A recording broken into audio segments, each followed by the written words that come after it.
All right, everyone. We're back with the next episode of the Raiders Rambles. I am Joel, your chief host of the show, and joining me today is none other than my co-host, Noble. Good cold ass morning for now. Yeah, I get you. I've had those recently in the last couple of days, and a lot of rain. Gotta love Luckily, Aussie weather. yes. Don't you love it? The way we describe it down here, of course, is hormonal. So, joining us today on the show, we have Malagos. Hey, hopefully not the only one here. Are you the only one? I don't know. Maybe you are for now, but Maybe for now. that's Also, okay. I'm apparently now officially a 30-year-old boomer because I'm drinking White Monster energy drink. You know what we call them these days? We call you grey muzzles. Gray muzzles. Yes. Well, congratulations on making it to the grey muzzle club.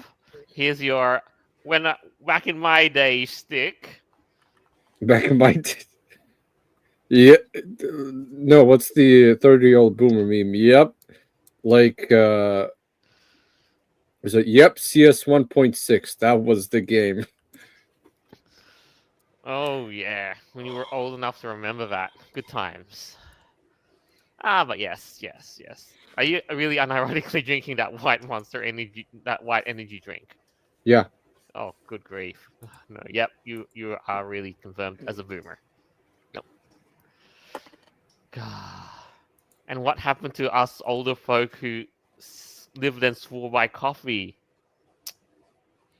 Um I just can't be bothered making coffee and shit. So I was at the gas station today, so I just grabbed a bunch of drinks. Oh yeah, I get you. And I feel left out, dude. Like I only have energy drinks once in a blue moon. Yeah, same actually. Yeah. Feel left out. Haven't done that since my high school days, even early university. And then I grew up and took the coffee. But isn't it fun when you have to run on stimulants to keep you juiced up? Yeah. No, but that's just life, though. So we've got a show of crazy things to share with you this week today.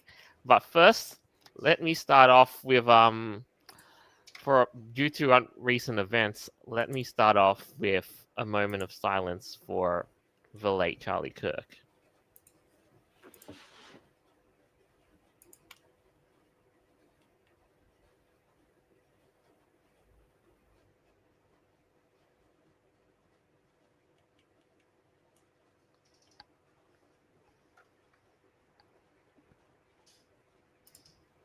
All right, that will do. Yes, I will say that it is unfortunate that America has lost one of its own and one of its greatest, but do not be disheartened, for his legacy will live on in the hearts of the young. Now then, shall we start digging in to the topics of the day? Yeah. All At right. least one of them. Well, that could have been one of them, but we're not going to go crazy about that until more things come out.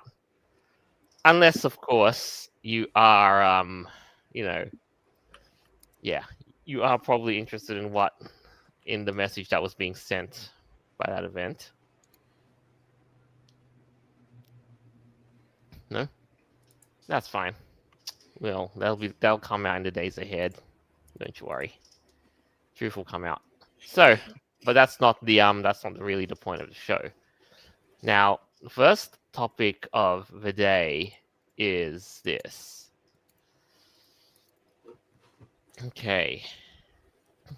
OpenAI is developing a feature-length animated movie using AI technology. And the internet Oh, loses AI. its collective shit. Especially furries. Oh Oh, hell yeah. yeah. Right. Let's have a look at this Because though. if there's any group that despises AI to its core, would be furries. Oh, not just that. I'm sure a lot of creatives and types despise the use of AI. Did you see that DragonCon basically booted vendors just under suspicion of using AI art that they were trying to sell in convention space? Oh, jeez. Oh yeah. And people basically like put on the expelled vendors table that, and dunked on the vendor for using AI. So yes, it's not just furries who despise AI art just because it threatens their livelihoods. And to that I say, you know what? Get good at making art that people want. Otherwise, people will just use AI. It's true. Yeah. So back to what we've got here. Let's have a look at what they're saying. OpenAI plans to produce a feature-length animated film using AI technology in roughly a quarter of the time required for a project of this scale. The film, titled Critters, is scheduled for a worldwide theatrical release in 2026, following a planned premiere at the Cannes Film Festival in May. It will be created largely with OpenAI's own technology, including GPT-5. That's the latest. Well, it's the latest and free version. If you want to use ChatGPT 4, you got to pay for subscription now for it. So Wait a second. ChatGPT 4 is ChatGPT 5 is free, but ChatGPT 4 is paid. Yeah, How does that work? because a bunch of lonely people want to have their internet girlfriend or boyfriend or pet.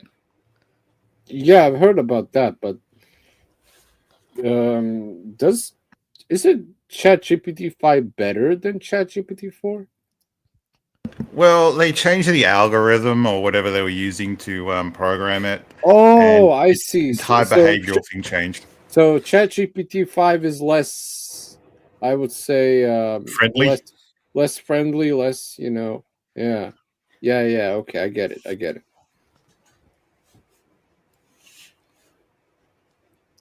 Crazy, huh? But it's a bit of an ambitious thing. So let's see. Let's follow the movie premise here. Critters follows a group of forest animals who set out on an adventure after a newcomer disrupts their village. The project originated with Chad Nelson, a creative specialist at OpenAI, who began designing the characters 3 years ago while experimenting with the company's early DALL-E image generator for a short film idea. Who remembers DALL-E Mini? When the first early AI image generator came on the scene. I'm still trying to generate the image of a red fox drinking Oh coffee. goodness, I remember how you tried to write a prompt on it and it would generate these cursed images. Yeah. Good times. So, I mean, like you go back up here and have a look at this stuff. Like this is that those are the designs for the AI based movie. Like, what do you think? The problem I find is that current image generation isn't very good in repeating. What? They still screw up hands. Yeah. Oh no, you can get a you can get some pretty decent hands nowadays. It's just a bit more of a miss than a hit. Right. There's like, I mean, my problem with AI generator is the lack of consistency and details that that get placed where they don't really belong. Yeah. So that being what it is, it's AI has its thing, but it's also like largely inconsistent, and you may have to touch it up to to get the thing that's perfect. So here's the crazy part of it, though. It's so while AI will do a lot of the other stuff, human actors will provide voices, while artists will create sketches that will be processed through open AI tools such as GPT-5 and image models. So this is the interesting thing for the whole project. It's not just purely going to be AI generated. Right. It's going to be worked on alongside with AI, and a lot of the work's going to come from it, but it's still going to include a lot of actual like people's labor. Yeah. I mean, at the end of the day, like you make a thing, you need like the basis and the foundations, like the concept art for the thing that you want to convey. You know, that's why we have the human artists. How much you want to bet that furries would still hate this because, like, you know, you're using AI no matter. It doesn't matter if you use it to in some ways to be more interactful. Like it's still like, you know, to them it's still the big boogeyman. Yeah. It's just a boogeyman because it's the one thing that's threatening the jobs in the creative industries. You know, it's taking the jobs of writers, you know, of writers and all of that, and artists and animators. Yeah, but to my extent, like, you know, if I first off, I generally don't think that's going to happen anytime in the future. Like maybe in like 30 or 40 years, but like now it's still. And secondly, to all those furries that like complain about this, um just don't charge your commissions like $300 per piece thing, and like have me wait like a year for it to finish. Then I might not use AI, you know. Yeah. It's also pretty crazy too, because now AI can now do a lot of the things that people can do now. Like you've now got like, you know, AI voice generation, AI, you know, video generation, and then some more. It's crazy. So, but yeah, but in all things though, let's continue on with what they've got here. The film is being made for under $30 million and on a 9-month timeline, compared with the typical 3 years required for an animated feature. The budget is also far less than what animated films typically cost, according to a report by Wall Street Journal. So,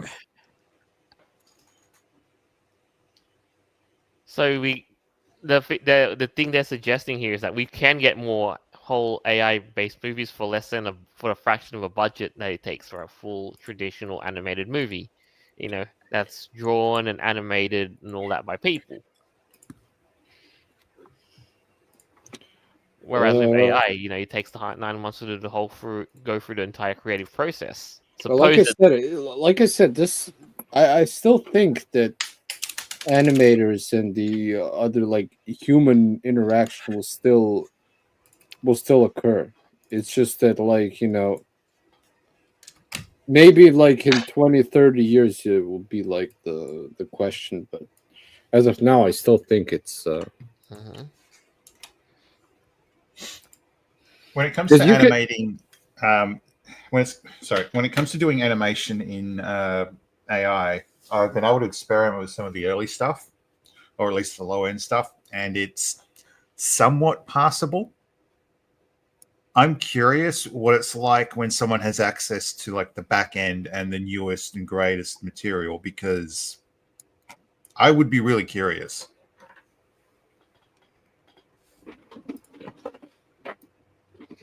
So personally, I think I'm just going to watch this movie out of pure curiosity, and that's it.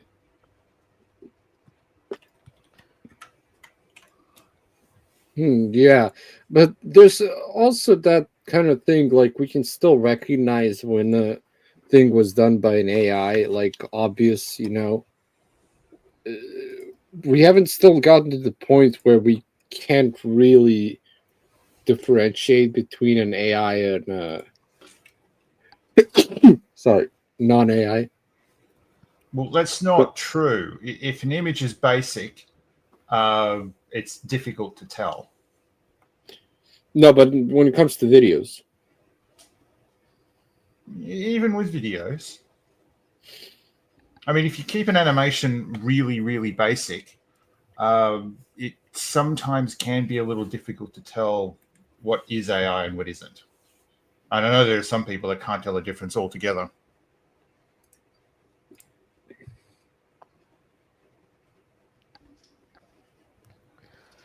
But at the end of the day, like to go back to the whole thing with the AI making films, at really a film is going to need the human touch to it. Otherwise, it lacks the passion and the soul of the movie. It just becomes it just becomes drab if there's no human touch to all of that. true. I mean, like I said, I think right now, as of where right now, I think AI does have some of its uses, and like it is a tool. By the way, it's not supposed to replace people, but it's a tool, and I think it can be used to help people. It's just that um, just as you said, uh, well, at the end of the day, we'll see. We'll see if this movie actually becomes what it is.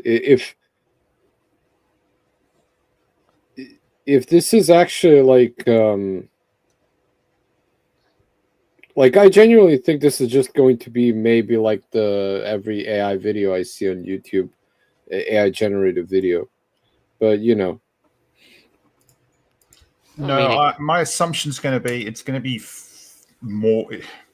It's not going to be like what you see on YouTube, the slop that gets fed to you. My assumptions are going to be this is going to be professionally made, not just half arsery and then just post it on there, which YouTube itself wants to turn around and stop. So hopefully those AI slop farms disappear soon rather than later. I mean, it could be. I mean, they say humans are going to be providing the voices. Well, you can kind of you'll probably be able to pick up with if the voicing just sounds soulless or if just or among other things. So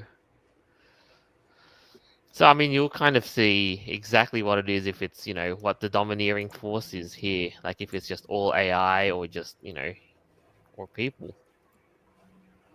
But it's really interesting if what do you think the whole ramifications of all this are? If you were able to make movies with a fraction of the budget and a fraction of the timeline using the power of AI. Disney will probably start putting out 10 times the amount of bad movies. I would I mean, they're already doing that. Actually, they have used AI generated some AI generated things for their Marvel movies, at least from what I've heard.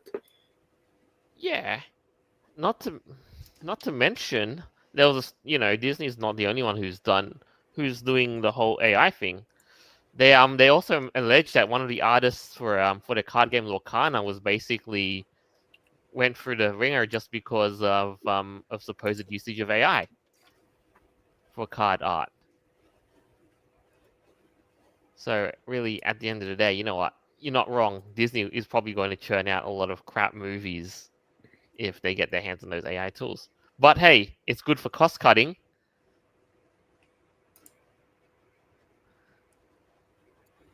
It's also going to mean that there's a higher step to get into, well, movie making nowadays. Instead of being able to learn from like the sidelines or a particular small point in a production value in a production, now you have to basically be a manager when you step into the role. My guess is education's going to have to take a huge leap. Unfortunately, this is the best part. Most schools are focusing on just using AI, and that's it. Well, you heard actually that I keep forgetting today that actor that played on Die Hard. uh, what's his name again? The actor that he recently, like, I don't know, had like some kind of disease where he couldn't talk. So he actually like made it so that like people could use his likeness as an AI, you know. So like in the future when they want to set him Bruce Willis, yeah, that's right. When they want to set him you know, starring Bruce Willis, they could use the AI image of him, like, you know, as long as they pay like the Like, royalties and loyal, everything. all that stuff and the light and all that. Yeah.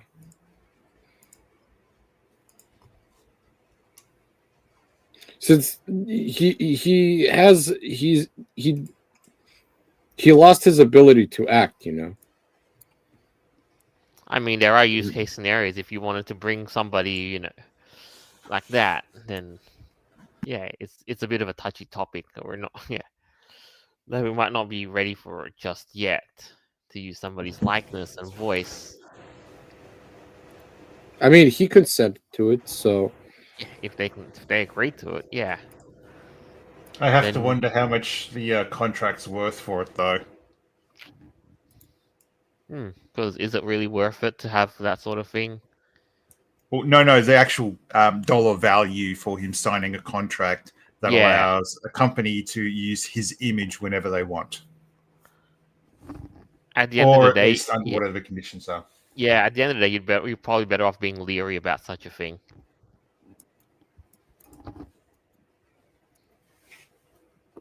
So, so yeah.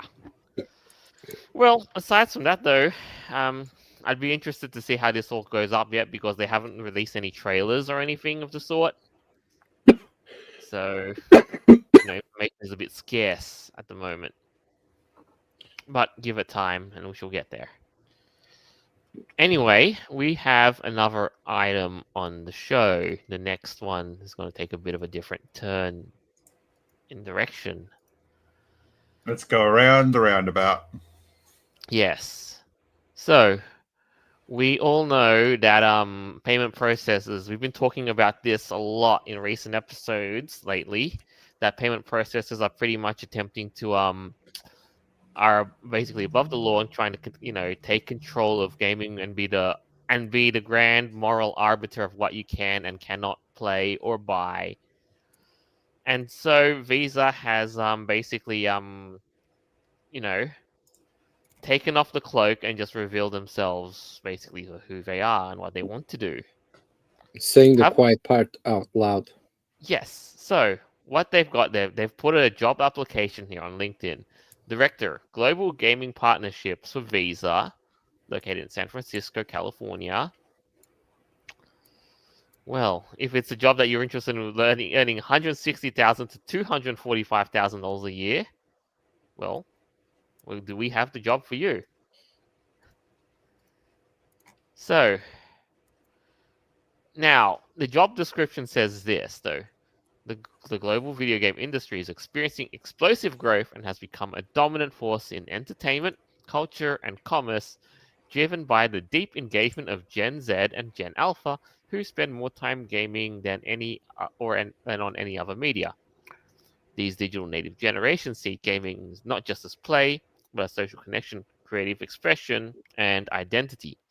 As a result, brands that want to reach and remain relevant with these highly influential audiences must authentically engage with gaming ecosystems, from esports sponsorships to in-game activations and creative partnerships.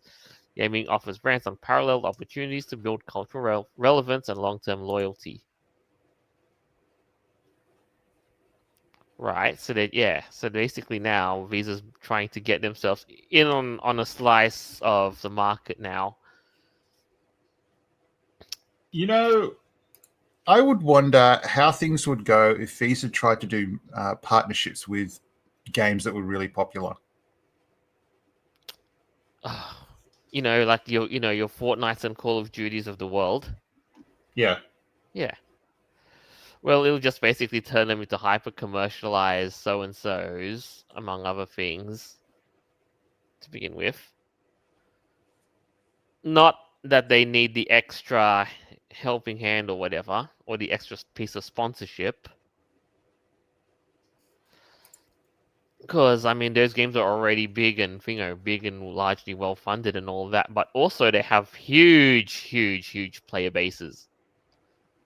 So them latching on, I can see where they're coming from by trying to latch on to, Fortnite, Call of Duty. Still, makes you wonder. So No, it really questions about what they're going to be doing to prevent, fraud. right, Because if they're more focused on like the gaming community, how much of their resources are going to be diverted away from, making sure all the transactions are secure, people aren't fiddling with the system, that sort of stuff. right, like especially when you consider the latest thing on the wire is that Visa and Mastercard have been and PayPal have been closing the accounts of people who have been attempting to purchase or have purchased lewd games, among other games, and only a select number of countries are able to use the services. So again, it makes you wonder, who is this service for as well? What do you think? I think they're basically, ever since they did the whole, banning porn game. I mean, doing the porn games things. I think they realized they have potential power to, get into this whole gaming thing industry. I mean, first off, it's kind of hard to boycott Visa and MasterCard since, a lot of people are using Visa and Right. MasterCards Those every two, day. like those two payment processors, are pretty much like a duopoly. Yep. Yeah. Because again, like where the heck is American Express and all that other stuff? What a shame. But you know what? It is hegemonic. So essentially, the other ways to really bypass Visa, Mastercard, and PayPal are to really, to stick to the old ways or take payments in cryptocurrency. But I understand it's not everybody's comfortable with that the latter idea just yet at this point in time. So that presents us with the challenge of which other if you were trying to do to start up your own alternate payment processor or way of financing, whether it be from crypto or whatever, you should probably start seeing gaming and all that as a potential big market to strategically set up your base. A really good way to turn around and do something positive if you're in the finance sort of sector? Go on. Education. Yes. Educating people on how the system works, how to go about registering a business with, payment processors, how to interact with banks. Unfortunately, it seems that they're more interested in trying to tell people what they can and cannot spend their money on versus educating people and helping people understand how to navigate the current system that's in place in order to accept and to move funds around. But that's just me. Yep. Yep. And so what we've and alas, essentially what they're actually trying to do is just it almost is seems what like it's a bunch of faff. Yeah, go on. No, I was just saying, this is what happens when you have a, a a sort of monopoly. What's it called? A duopoly on the whole thing. It's kind of also the same thing with video graphic cards. You have Nvidia and you have AMD, and both of them, like to jack up the prices. Now, here's the While thing. What? Yeah, and I hear Intel is emerging on the market as the third player with the whole new Intel Yeah, Arc but card. Intel hasn't done. They are emerging, but they haven't done. I mean, their video cards haven't been impactful enough to actually make a dent in the whole duopoly thing.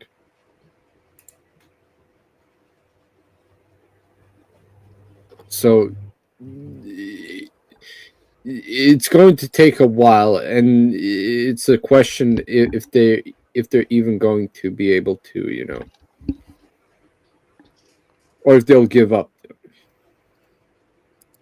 We'll just have to see, won't we? I mean, as it stands right now, Intel isn't exact. I think the better use of this sort of stuff is the CPU market would be a near duopoly as well, if anything. Because again, you have the only two big players providing CPUs, Intel and AMD. Yeah, even no, also have Snapdragon as well, but that's more for That's phones. mobile processors. Yeah, But honestly, and really, the mobile processors are a whole different story, and I'm not, 100% sure because I don't follow the mobile world as much because, like, for many reasons. But yeah. But as it stands right now, though, where does this mean? Like, if like for the world of gaming, if they decide to take the whole partnership with Intel bad, thingy, bad. right? Right. I mean, first of all, they'd be subject to the whole, to Visa and Mastercard's arbitrary moral policing, for one. Yeah, Yep. and like I said, Visa and Mastercards both have duopoly on this, and it shows that they can make rules which even Steam, a huge Valve, a huge company, has to bend to their will.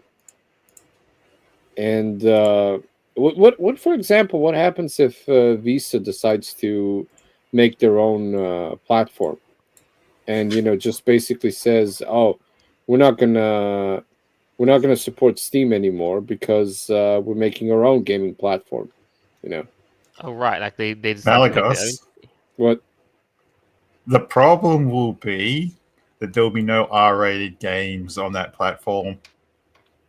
Right. Like in short, you can't have anything that will cause reputational damage to the Visa or Mastercard brand.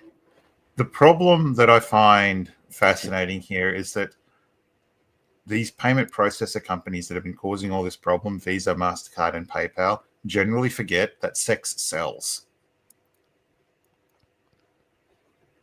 And we'll be clear about this, as long as it's considered legal in the region, they should never be turning around and trying to stop that by turning around and putting their foot down and saying, we're not going to allow this, despite it being perfectly legal. What's going to stop them from doing this to something else? What's going to stop them from turning around and saying, look, any business that's operated by a Muslim or Muslim population, we are no longer going to be serving them? Then what? Oh yeah. What's going to stop them from picking some other subject or organization or group that they decide, well, we're not going to support that anymore, and just take away their ability to handle finances? The only solution to this would be to have a third player in the whole payment processor thing. Not PayPal. I mean, fourth player, because PayPal does the same thing. But I mean, I agree to the extent that people have to be, people need alternative options as well. Like, why do you think, people should be more open to exploring crypto and that sort of thing as a means of facilitating the transfer of money? And that's why, like, big utility coins that are not Bitcoin, like, those coins like XRP are gonna, are have big renewed interest in them because of their use case and utility. But I agree. As it stands right now, Visa and Mastercard are just namely using the whole thing to their whole moral muscle to just justify what can and cannot be done. But yes. Anyway, aside from that though, so it is. I'm just going to say this, that it is like going to set a worrying precedent for any business or developer that basically signs on with Visa, because after all, if you make a game that what's it called, that causes reputational damage to those brands, they'll just lock your account and take the money for themselves. That's what we talked about very recently as well. Yeah. As is the case with Japanese developers who make questionable content for games. Yeah, I really question why are they attacking the Japanese like that. Seriously. I mean, it's probably the big, most well-known place that makes lewd content in that sort of thing, more than anything else. And I guess people around our age group and younger can't seem to get enough of waifus. No, yeah, I can't. I can't. I've seen some really nasty shit with that. Man, we gotta get the weebs off of looking at those anime titties. Instead, seriously. Ah well, but I'd say it's a good time to move forward to a whole nother tangent. This time, next item of the list. So, our next item is this. An embarrassing failure of the US patent system video game IP. Lawyer says Nintendo's last patent on Pokemon mechanics should not have happened. Full stop. Yes. Says the guy with the Pokemon bloody icon. Well, I mean, it is just a headliner image. They needed something to go along with it. And as you know, it's not been a secret that Nintendo has been doing the whole legal warfare against its competitors. Like trying to bend Palworld to their will by restricting what features can and cannot be in their game. What would have been really funny if Nintendo turned around and just simply bought 30% of Palworld back when it's kicked off. Right. But they didn't, and they kind of just ended up getting blindsided by it until it was too late. Because, Nintendo just felt so secure up in the thingo, up in their high castle, thinking that they would just coast in making the games the quality that they were. Especially friggin' Sword and Shield, Scarlet and Violet. So, yeah. I have to look this up. The Pokemon Company, what's it worth today?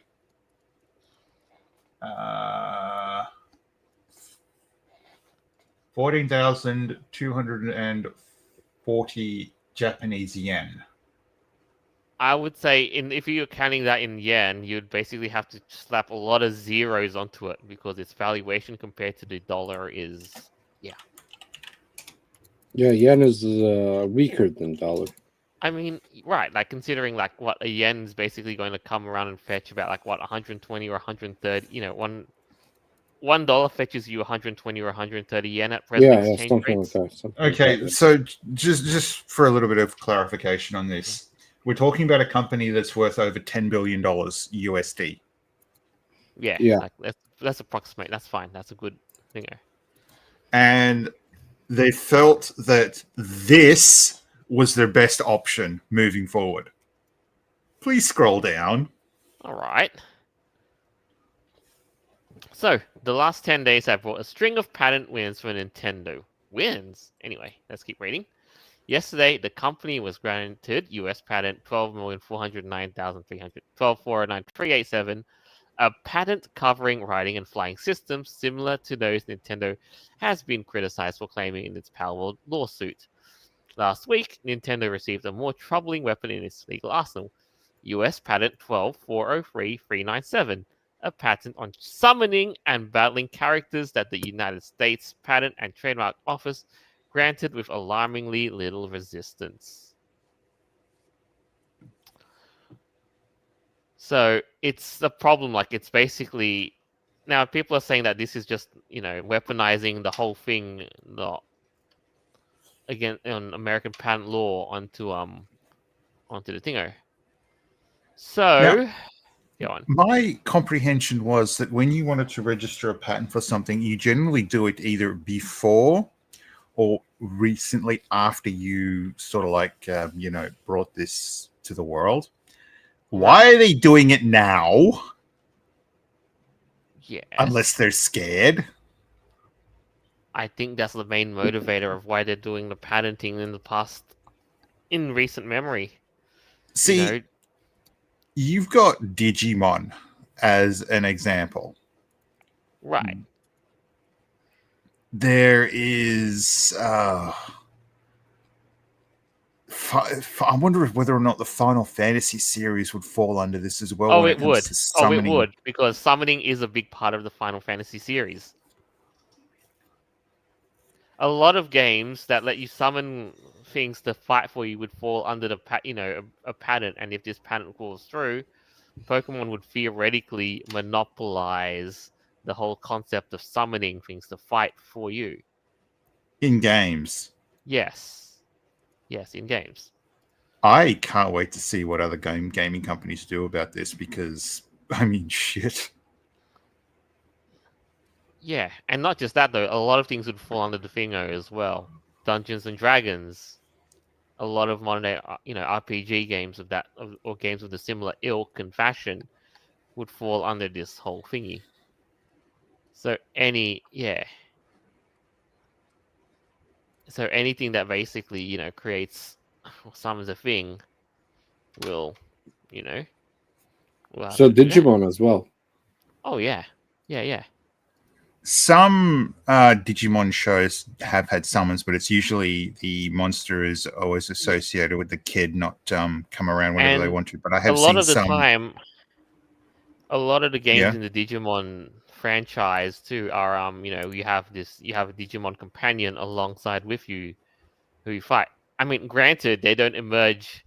If you wanted to be like super technical with all that stuff and try to flout it, the Digimon don't emerge out of their thingo usually. No, but I have seen in some animes where Digimon can be kept in the actual Digivice itself. Yes. I'm gonna question whether or not Nintendo are gonna try to... I can't believe I'm gonna say this. Patent how someone pulls a gun out of their holster and points it in front of the screen. Drawing a weapon. I wonder if they're going to patent that next. I mean, they tried to do that thing, like they stepped the Power World and forced the Power World thing to change so that they can't, they can't do the whole, Power Sphere thingy-mabob. And the next thing, Nintendo patented against Power World is the whole you can't, the whole gliding thing was patented. So now you can't. But was it patent just in Japan, or was it patent in the US? Because a lot of the Power World stuff has always been in Japan, and it hasn't been in America or Australia. And a lot of people usually get confused with the way the law works, because it's a completely different country, and they're making the assumptions that it's always US stuff. And a lot of the stuff, like the Power World case, as we remember it, is being filed in the Japanese courts rather than the American courts. And this preemptive move by Nintendo to secure summoning monsters in a fucking game as their only right. Oh boy. Like I said, what's next? They're going to patent the way you draw a gun in a game? Oh, well, if they get drunk on this, I would expect them to do more and more. It's more... Like, they got to realize at some point they cannot protect their own stranglehold on this sort of thing. it's a funny thing. Like it's weird. Like it said that that patent was originally filed as a Japanese patent application, but effectively no. That seems to have not been the case.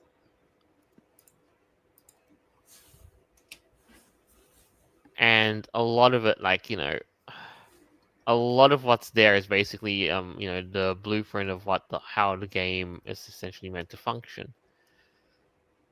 And so, can you imagine this? Like, let's say for a moment that this whole thing goes through, and and every single other game now has to abide by the patent restrictions that they cannot summon thing into battle.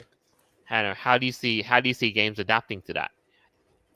Well, my question is whether or not Nintendo will try to sue games over the last 30 or 40 years that have had summoning in them, because now they're in breach of their patent. Mm-hmm. I seriously hope other gaming companies decide to pull their heads up and turn around and just say no and sue Nintendo into oblivion for this, because I mean, shit. Yeah. So let's have a look at, here's another article that basically covers through the technicalities of this patent by Nintendo. So here's what the patent covers with all of these thingos. 1. There must be a PC, console, or other computing device, and the game is stored on a drive or similar storage medium. 2. You can move a character in a virtual space. 3. You must be able to summon a character. They call it a quote-unquote sub-character, by which they mean it's not the player character, but for example, a little monster such as a Pokemon that the player character has at its disposal. Then, of course, logic branches out. Items 4 and 5 being mutually exclusive, scenarios with 2 reuniting in 6. 4. This is about summoning the sub-character in a place where there is already another character that it will then, when instructed to do so, brackets, fight. The alternative scenario is about summoning the sub-character at a position where there is no other character to fight immediately. And 6, the final step is about sending the sub-character in a direction and then letting an automatic battle ensue with another character. It is not clear whether it is needed or executed in the other steps, but yes. I can sort of see a point as to how they're trying to direct it towards the way their games play. Mm-hmm. But still. Because a lot of the games basically that allow you to summon things, that's not even Pokemon or anything like that. Final Fantasy, Digimon, Power World, Dungeons and Dragons, and all the other RPGs. They pretty much follow the same blueprint that's listed here, the 6-step blueprint. I question how popular Power World would have gotten if Nintendo didn't try to shut them down. Because I saw it actually spike up significantly when Nintendo decided to go all huffy about them. I mean, Power World would have just basically followed and been at the whims of the natural, game life cycle, if it was left undisturbed, and they'd still go about, making the game the way they wanted to, expansions and all that notwithstanding. But because Nintendo intervened, then interest in Power World spiked, as you said. People bought the game. People are basically buying the game out of spite for Nintendo. Yeah. Far better than turning... Look, if I was to turn around, take my Switches and all the Pokemon games and just smash them on screen, that's a huge loss of money, because people are selling that shit for way more than what it's worth. Mm-hmm. But the right thing to do is to go to the competitor and buy their stuff, because that sends a bit of a message. Oh. Exactly. Like if you... So I've asked another person, if Nintendo technically wins this lawsuit, does that mean that every single that every single copy of Pal World will have to be pulled out because you know. But somebody told me that actually that won't happen. I don't think that would happen. Like Power World will just have to, in that case, like anything, it's not gonna go retroactive. It's like every current game that exists and all is updated will have to be updated to facilitate the changes to comply with Nintendo's victory. And any game that's retroactive dingo is just kind of what it is there. Well, the downside is that Nintendo may win this, but they may lose long term. Oh yeah. Oh, big time. They're gonna lose long term, like a lot of loyalty for doing such a scummy move like Well, this. for me, right now, when I look at the new Pokemon game they're going to be releasing, I just no. I've literally got no interest in buying it, even if it goes on sale, which one Pokemon game has already gone on sale at half price, and I have purchased that. And I intended to buy it anyway, but yeah, this new one and with their actions, I'm just not interested in buying that. I'm also not interested in buying any more Nintendo hardware, or at least the new stuff they keep spitting out. Mm-hmm. How long is it going to take before people start, shifting away from it? I mean, if it basically gets announced that Nintendo wins the patent and all the other games are forced to comply, yeah, people are gonna move away from Nintendo and stop buying Pokemon games and go, they'll buy Power World, Final Fantasy, and every other RPG that lets you something that, out of spite for Nintendo. What would happen if Niantic turned around and said, "Yeah, we're not going to work with Nintendo anymore"? Oh yeah, like Pokemon Go would pretty much just. But you know what though, Nintendo, it's not like it's a big issue for Nintendo to lose those partners. They do all their stuff in house. It's Game. also the thing is that Pokemon mostly is dependent on merchandise. I mean,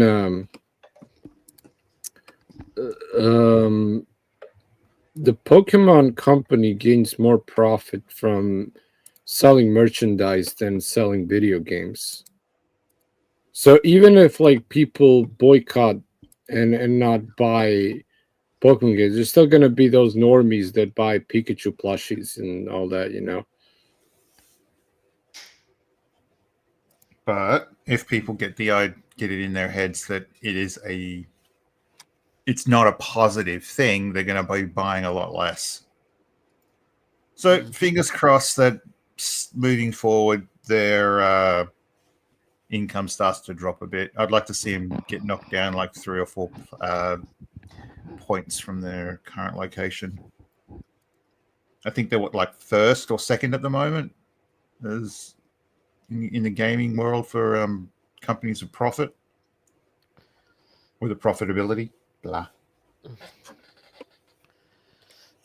But at the end of the day, though, we'll just have to wait and see what happens. So Pokemon Legends Z-A isn't even out yet, and it's a bit of a dingo. And now Nintendo still also faces threats from new competitors like Anemo and stuff. So yeah, now that new competitors are pretty much, they've really just caught Nintendo with their pants down, and you know what? It's like it's usually said on this sphere that Power World basically fought and bled so games like Anemo can run and flourish, and flourish it will, because you know what, the gaming market in Asia is really booming right now. And what games are popular in that area? Oh, a lot. You know what? I mean, remember Asian games? They were the ones that gave us big hits like Stellar Blade and Black Myth Wukong, and and with Anemo, and as any indication, dude. If I were a clever man, I'd be looking to there because that's where all the top talent is. Like dead set. So, that aside, you know what? You know what I want to do? I want to just wait and see, maybe refire up Power World if and when the mood strikes me fancy. Still want my Power World merch, but yeah.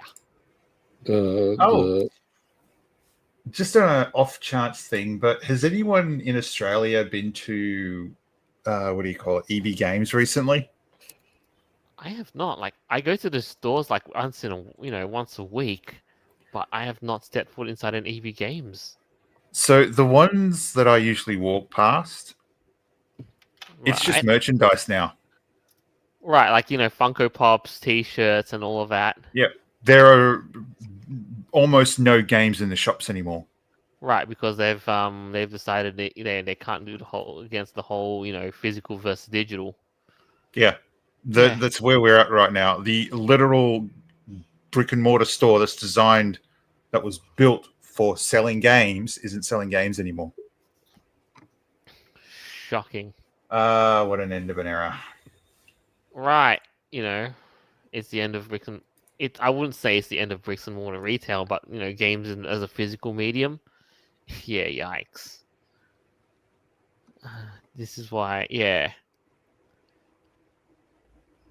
That's why you don't go digital. It's why you don't go full digital. You got to give people their own, ownership of stuff. Otherwise, nope. Shame. Oh well.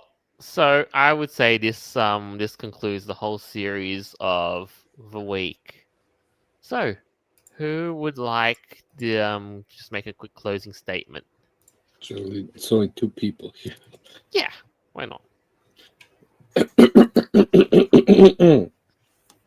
You're at All right. Malagos? Yeah. Productive cough. Yeah. Hold on. You want to start us off? I guess since I coughed, I should. Hey. Well, you did make the voice, so all right, no pressure. I just really think that if Visa actually decides to become a Steam competitor and MasterCard as well, probably PayPal too. Hopefully, this will force either what you said, like cryptocurrency, or a fourth player that's actually going to be like, you know what, you can buy anything you want with us as long as it's not illegal, like that kind of thing, and hopefully by then, because when that fourth player becomes successful, then you'll see Visa and MasterCard and PayPal basically pulling off their. It's kind of like how with the get woke, go broke, the thing. It's like when they realize that like they've been losing money and stuff, and people have been going to the fourth side, they will pull off all of their anti-consumer thing, and will go back to be these before. Right, they'll go back. Just needs that fourth player. Yeah, they'll go back and try and clamp down on the dingo just to remain just to keep their stranglehold on power intact. Yeah, precisely what Pokemon's doing. All right, Noble. Well, for me, I can't wait to see OpenAI produce their own production studio for movies and TV shows. Mm-hmm. And if it's any good, it might basically set the precedent for burgeoning studios to use AI and basically make their mark on the movie industry. Well, not for other studios, but I mean an actual studio. Oh yeah. That started and operated by OpenAI using their equipment, using their models. Yeah. And who knows, they'll probably end up buying like a big server farm on their thing to house their AI in one big store and one big studio. Except it won't have any it won't have any studio sets, it won't have a department for costuming, filming and all You just that. have some executive walk up and say, "Make good movie." And all that's left is basically just a server farm with lots and lots of liquid nitrogen or whatever you do to cool the thing off. And probably a lot of solar panels too. It'll probably get to the point where you'll end up just having entire suburbs or cities built on top of on top of server farms just for the heat. Ain't that the truth though? And then I just think about it too. Like if when all the stars basically have to go to the studio and all that, like, and live in it, yeah, no fingers for for the actors and all that. Well, there wouldn't be acting. I mean, if they wanted to go with like likenesses or Right. something from people who are popular on whatever, Yeah, they'll thing just the internet is in the they'll either future. just fetch up an image or just bring the guy in and we'll do we'll do a laser scan off of you. Why a laser scanner? Just take a Oh yeah, high quality image of someone and anything go like that. Yeah, knock themselves out with that. yeah, that'd work. But yeah, that will be it for this week. Like, thank you all for tuning in. Hope you enjoyed that as much as we did with this week. As always, you can find our episodes on Podbean, Apple Podcasts, Google Podcasts, TuneIn, Player.fm, iHeartRadio, BitChute, and more later down the line. And before I do say farewell, I'd like to just remind you to please to stand up for what really matters to you, not to be afraid to raise your voice. That is all. I'd like to see you then. Until next time. I'm going to get See some ya. Pringles now.